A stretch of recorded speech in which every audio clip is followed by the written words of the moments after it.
Manuguru MLA Payam Venkateswarlu గారు మనకు అందుబాటులో ఒకసారిగా పాయం వెంకటేశ్వర్లు గారితో మాట్లాడి మరిన్ని విషయాలు తెలుసుకుందాం. సార్ చెప్పండి, ఈరోజు పూర్తిగా అశ్వరావుపేట నియోజకవర్గంలో దాదాపు నిరుపేదలందరికీ కూడా ఇందిరమ్మ ప్రభుత్వం ఒక్కసారిగా ఇందిరమ్మ ఇళ్ళని మంజూరు చేసింది. సో ఎలా చూసుకోవచ్చు, ఇవాళ సీఎం మీటింగ్ ఏ విధంగా ఉండబోతుంది, సీఎం గారు ఏం మాట్లాడతారు సార్ ప్రధానంగా? ఈరోజు పూర్తి ఏజెన్సీ ప్రాంతమైనటువంటి గిరిజన ప్రాంతానికి అశ్వరావుపేట నియోజకవర్గం బెండాలపాడు గ్రామానికి గౌరవ ముఖ్యమంత్రి వర్యులు రేవంత్ రెడ్డి గారు వస్తున్న సందర్భంలో భద్రాద్రి కొత్తగూడెం జిల్లా పూర్తిగా ఏజెన్సీ ప్రాంతం. ఈ ఏజెన్సీ ప్రాంతంలో గౌరవ ముఖ్యమంత్రి గారికి ఘనంగా స్వాగతం పలకడానికి భారీ ఏర్పాటు చేయడం జరిగింది. మరి అత్యంత ప్రాధాన్యతగా తీసుకున్నటువంటి పథకం గవర్నమెంటు ఇందిరమ్మ ఇండ్ల పథకాన్ని తీసుకుంది.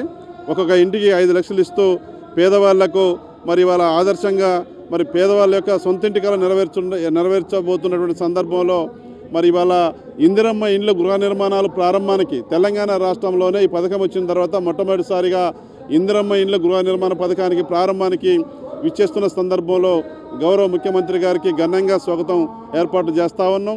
ఇవాళ పేదవాళ్ళు కులాలకు మతాలకు అతీతంగా ఇవాళ పేదవాళ్ళైన ప్రతి పేదవాళ్లకు అతి నిరుపేదలకు ఇందిరమ్మ ఇల్లు 5 లక్షలు ఇచ్చి సొంతింటి కల నెరవేర్చే భాగ్యాన్ని మరి ప్రజాప్రభుత్వంలో ఇందిరమ్మ రాజ్యంలో గౌరవ ముఖ్యమంత్రి రేవంత్ రెడ్డి గారు మరి ఇవాళ గృహ నిర్మాణ శాఖ మంత్రి వర్యులు పొంగులేటి శ్రీనివాసరెడ్డి గారి సారథ్యంలో ఈ పథకం పకడ్బందీగా అద్భుతంగా అట్టడుగున ఉన్నటువంటి ప్రజలకు అందించడం జరుగుతూ ఉంది. ప్రజలందరూ కూడా చాలా సంతోషంగా ఉన్నారు. ఈరోజు బెండాలపాడులో గృహ నిర్మాణాలు ఇందిరమ్మ గృహ నిర్మాణాలు గృహ నిర్మాణాల ప్రారంభం సందర్భంగా భారీ బహిరంగ సభ ఏర్పాటు చేయడం జరిగింది. సార్ ప్రధానంగా అంటే మీరు కూడా భద్రాద్రి కొత్తగూడెం జిల్లా నుంచి కూడా మీరు ఒక మనుగూరు కాన్సెన్స్ పినపాక కాన్సెన్స్ నుంచి కూడా ఎమ్మెల్యే గారు ప్రాతినిధ్యం వస్తున్నారు. అదే భద్రాద్రి కొత్తగూడెం జిల్లాలో ఈరోజు బెండాలపాడులో ఈ ప్రోగ్రాం జరుగుతుంది. కానీ గత 10 సంవత్సరాలు కూడా గత ప్రభుత్వం ఇందిరమ్మ అంటే లైక్ డబుల్ బెడ్రూమ్లు కూడా చాలా తక్కువ కేటాయించింది, అవి కూడా నాణ్యంగా లేవని చెప్తుంది. సో ఈసారి కాంగ్రెస్ ప్రభుత్వంలో ఇందిరమ్మ ఇళ్ల నిర్మాణం ఏ విధంగా చేపట్టారు సార్? గత ప్రభుత్వంలో ఒక ఇల్లు కూడా ఇవ్వలేదు, కట్టినవి కూడా నాణ్యత లోపంతో కట్టారు, అవి ప్రజలు ఉండే విధంగా లేవు. ఇవాళ పాడుపడ్డటువంటి ఇళ్ళగా గత ప్రభుత్వం నిర్మించిన ఇల్లు అరకొరగా నిర్మించారు, అవి కూడా పనికి రాకుండా పోయినాయి. ఇవాళ ఇందిరమ్మ ఇండ్లు మరి 5 లక్షల రూపాయలతో ఇస్తున్నటువంటి స్కీము మరి ఇవాళ క్వాలిటీతో నాణ్యత కలిగినటువంటి ప్రమాణాలతో ఇవాళ ఇందిరమ్మ ఇల్లు 10 కాలాల పాటు చల్లంగా పేదవాడు జీవించేందుకు ఈ యొక్క పథకాన్ని అద్భుతంగా డిజైన్ చేసినారు. ప్రతిపక్షాలకు విమర్శ లేకుండా ఇతరులు మరి ప్రభుత్వం పైన దుమ్మెత్తి పోయకుండా చాలా పారదర్శకంగా నిబద్ధతతో నీతి నిజాయితీగా మరి ఈ పథకాన్ని ముందుకు తీసుకెళ్ళడం జరుగుతూ ఉంది. సార్ మీ కాన్స్టిట్యున్సీలో ఇందిరమ్మ ఇళ్ల నిర్మాణం ఇప్పుడు జరుగుతుంది సార్? పినపాక నియోజకవర్గంలో కూడా ఇందిరమ్మ ఇల్లు మంజూరైనటువంటి అందరూ కూడా ఇళ్ల నిర్మాణాన్ని మొదలుపెట్టినారు.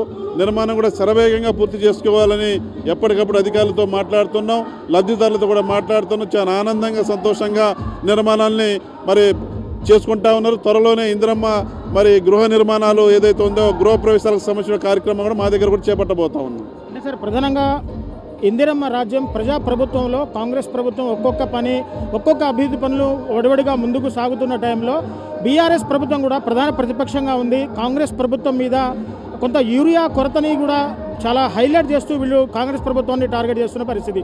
దీని మీద మీ స్పందన ఏంటి సార్?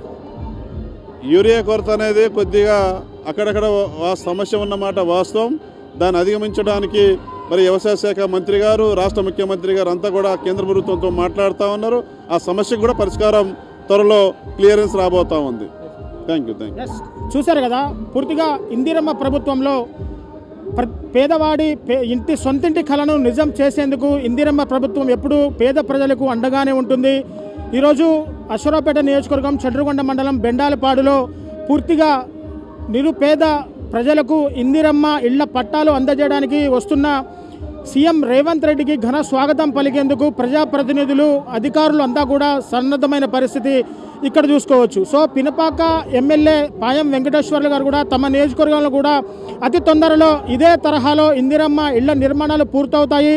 అక్కడ కూడా సీఎం రేవంత్ రెడ్డి గారి చేతుల మీదులుగానే ఇందిరమ్మ ఇళ్ల లబ్ధిదారులకు కూడా పట్టాలు అందజేస్తామని చెప్పేసి అంటున్నారు. కాంగ్రెస్ ప్రభుత్వం అంటేనే ప్రజాప్రభుత్వంలో ఎటువంటి అవకతవకలకు తావు లేకుండా ప్రతి పేదవాడికి సొంతింటి కలను నిజం చేసే విధంగా ప్రభుత్వం ముందుకు అడుగులు వేస్తుందని చెప్పి అంటున్నారు పినపాక ఎమ్మెల్యే పాయం వెంకటేశ్వర్లు. ఇది ఇక్కడి నుంచి తాజా సమాచారం. కెమెరా పర్సన్ హరిప్రసాద్తో reporter Devender, Mega TV Khammam నుంచి.